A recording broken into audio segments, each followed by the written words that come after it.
Nakikita niyo may dalaw ako. Ah, kamag-anak ko to. Si Lawrence, tiyo ng anak ko, si Eman. Ay, nako. Lawrence, salamat naman at dinalaw mo ko rito. Eh, nabubulok na ako rito eh. Akala ko naman wala na makakaisip na dumalaw sa akin, lalo na yan si Eman. Salamat ha, naalala mo pa rin ako. Oo nga pala, hindi ba birthday ni Munding kamakailan lang? Ginawan ko siya ng birthday gift.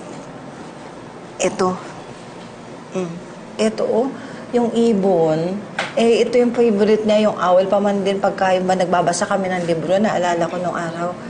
Talagang gusto niya yung owl.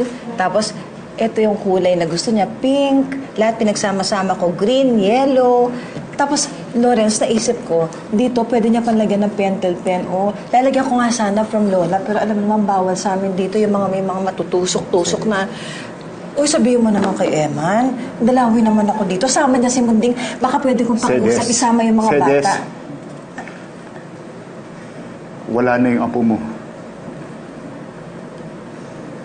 Patay na siya.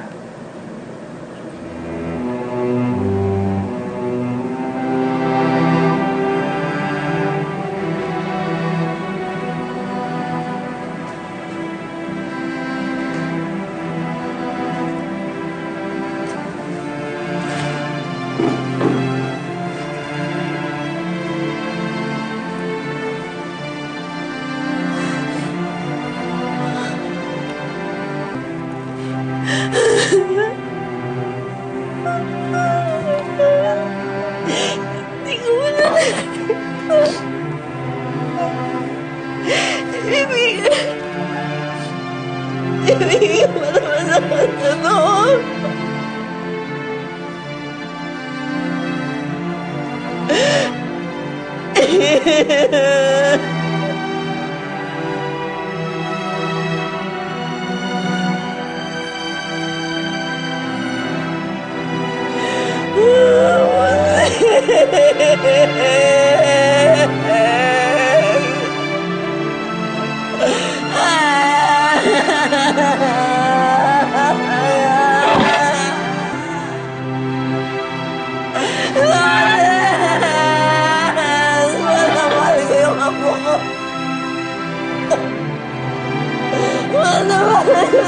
Mahal